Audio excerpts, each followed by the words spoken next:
Right, welcome to Business Express for a brand new week, Monday, the 5th of September, 2022.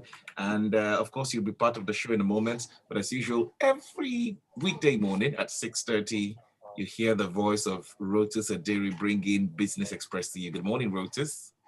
Hey, good morning, Victor. Good morning to all our listeners and viewers. Good morning to Sope. Good morning to everybody. Good to be back, in the saddle on Monday. Yeah, you know why Rotus has got this energy up there? I can tell you for free because of Manchester United, but it's okay. Oh, it's Well, happy, there's several. You say what?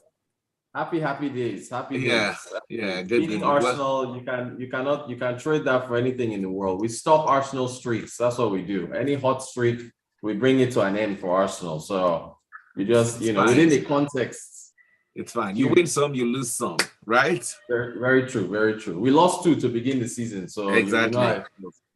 Anyways, there are several ways to reach us live in the studio for this conversation. WhatsApp is one of them, 0809 444 We're streaming live on YouTube. It's Smooth 981 FM Lagos. Also send us a tweet on Twitter, of course. It's Smooth 981 FM.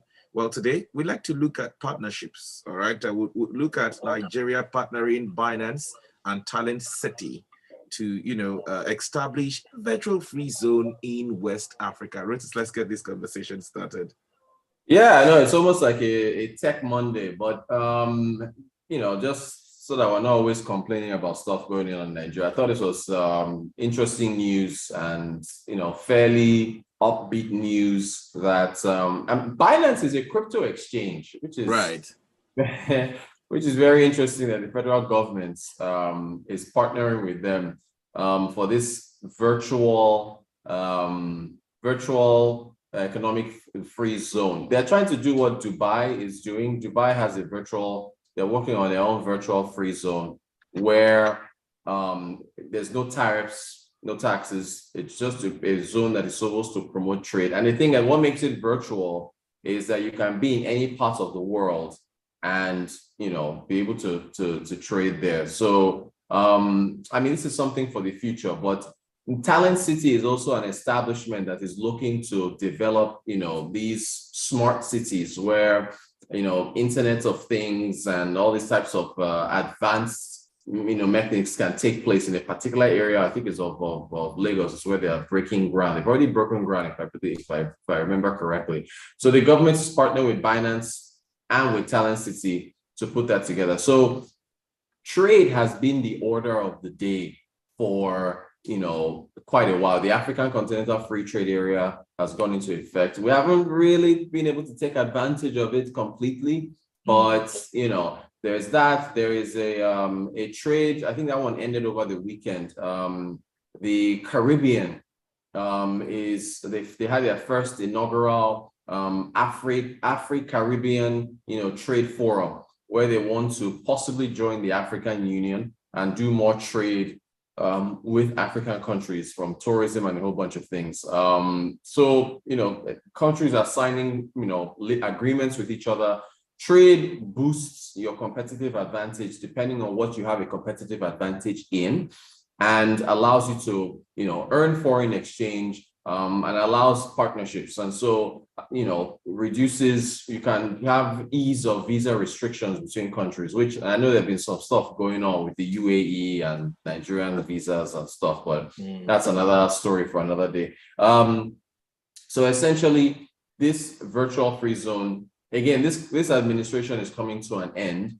So this is something that would have to be picked up by the next administration. But it is good news. But then to be partnering with Binance, which again is a crypto exchange, I think it's a recognition on the government's part that blockchain technology that drives cryptocurrencies is something for the future, and they want to see a lot more transactions that take place in this virtual free zone. Does it mean that the federal government will allow for the trading of cryptocurrencies in the future? I guess that will be up to the next administration.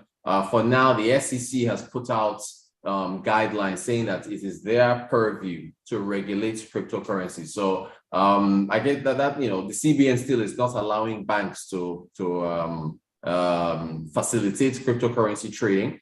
But this was an eyebrow raiser for me. I mean, it's good news, but it was just very interesting that they're partnering with the cryptocurrency exchange on this. But it bears good news for the country if they can, see this through. When you think about the economic zone at Lekki, where the Dangote refinery is located, and what that means to be able to export petrol, refined petroleum for the country, reducing our foreign exchange burden when it comes to import. So it's good news. Again, it's just early days, but it's positive. It beats me usually because we have a minister of digital economy, Issa Pantami, and we also talk about the trillion-dollar opportunities if we had to engage in that digital economy and also make some money from the virtual economy, right? But then, cryptocurrencies and all the blockchains, most of them not allowed, quote unquote, in Nigeria because of the CBN. However, SEC, I think they had a meeting one time where they were saying, oh, we should try to regulate it and see how we can also tap into it and make money from the trillion-dollar, virtual economy here in Nigeria. I don't know what the CBN wants to achieve with this. So if we do say it's a virtual, free zone, for instance, and we're not trading with that officially in Nigeria, how are we going to tap from the opportunities that lies in there? Exactly. Good question. So, which is why, my thinking is that perhaps the federal government is starting to ease its position on cryptocurrencies. If I think India taxes them, I think the UK, the US, I think they've been taxing it, right? So you can tax the transactions that take place there. But maybe, so who knows? I mean, they might be talking about taxes. If you say yes, we're taxing, blockchains and cryptos with this virtual free zone, I don't think there are going to be taxes similar to the normal free trade centers that we have, or EPZs, the zones, the trade zones that are usually free of taxes.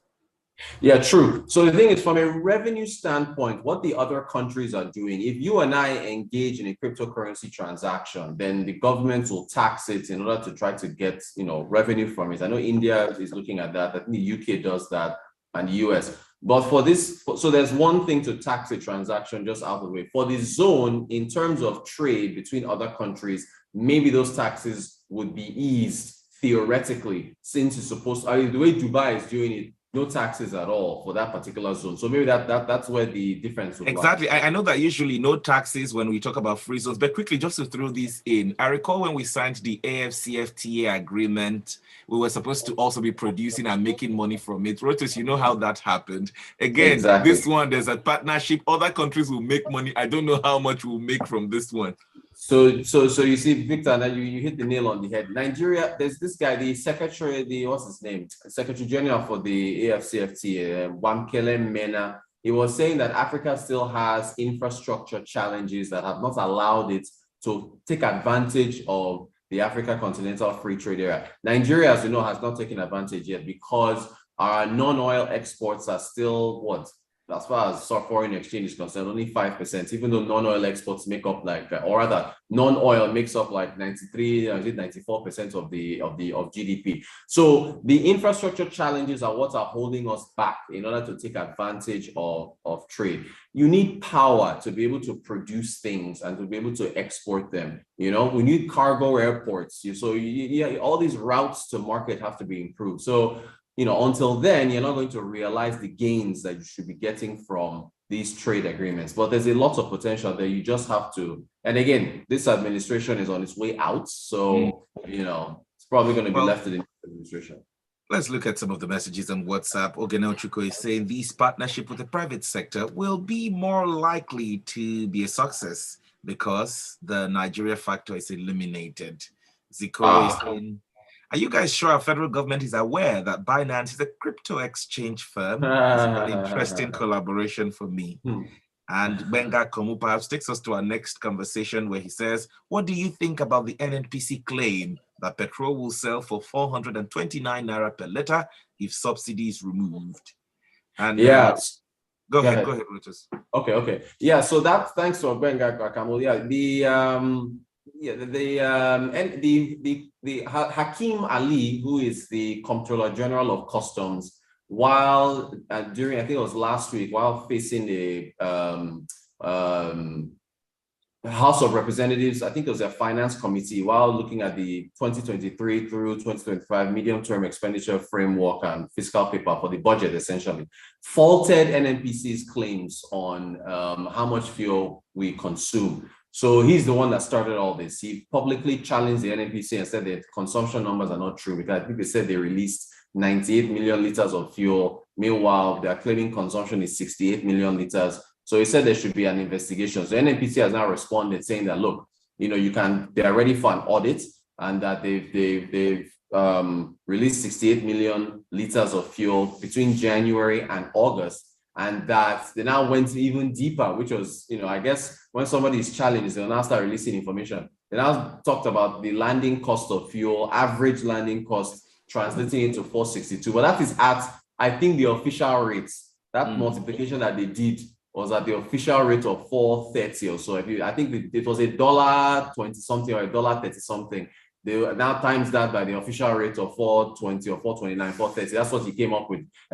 So if you multiply that because remember, NNPC is the sole importer of fuel, and they get official exchange rates. If you and I or any regular oil marketer tries to import fuel, we're going to have to source for FX on the parallel markets, which means that fuel would be 600 and something or 700 and something. So again, this ties back to my conversation from last week. Whose responsibility is it to inform Nigerians of the cost of fuels after subsidies are removed? So you can see the NNPC giving a clue here, saying to be about 400 naira per liter, but that's way below diesel, because diesel is deregulated. And for some, based on the math, petrol is usually higher than diesel. So again, the government does have a responsibility to alert Nigerians and mentally let us know what kind of costs we'll be facing if subsidies are removed. So we'll see how that investigation turns out, because it's shambolic that we don't know how many liters of petrol we consume. That is just, it's a big shame. Let's look at some of the messages again. Gilbert Musa from Festac is saying, as Rotus said, we should focus on infrastructure development. In my thinking, we need to ensure our country work internally before considering any partnerships. That's a message in from Gilbert. Ogenochukwu is sending a message across to us as well. And we'll be wrapping this up in just a moment. Remember, we can keep the conversation going on Twitter. It's Smooth981FM. Of course, Rotan Quote is Rotus's handle. We'll keep the conversation going. But let's just add this one in. Bring external auditors to look into NNPC. It's a message from Ogenochukwu. Will we see that happen? Well, that's the thing. It should definitely, if you want a proper audit, you have to bring external auditors. NNPC is a commercial entity. Remember, they are looking to, they said they might list on the stock exchange in 3 to 4, 5 years, who knows? So you want to make sure the process is done properly. And yeah, I support that. We should actually bring external auditors to make sure that things we know how much fuel we consume in this country. All right, we need to go, but thank you so much, Rotus. Very interesting conversation we've had. I'm keeping tabs on these partnerships with regards to Binance and Talent City. Let's see what comes out of it. Hopefully, we can tap into the $1 trillion market and make some money here in Nigeria as well. Indeed, but we keep going as usual on Twitter. It's at Rotan Quote and at Smooth981FM. Perhaps you can catch his handle there. All right, let's do this again tomorrow at 6:30. Good morning. Thank you. Morning.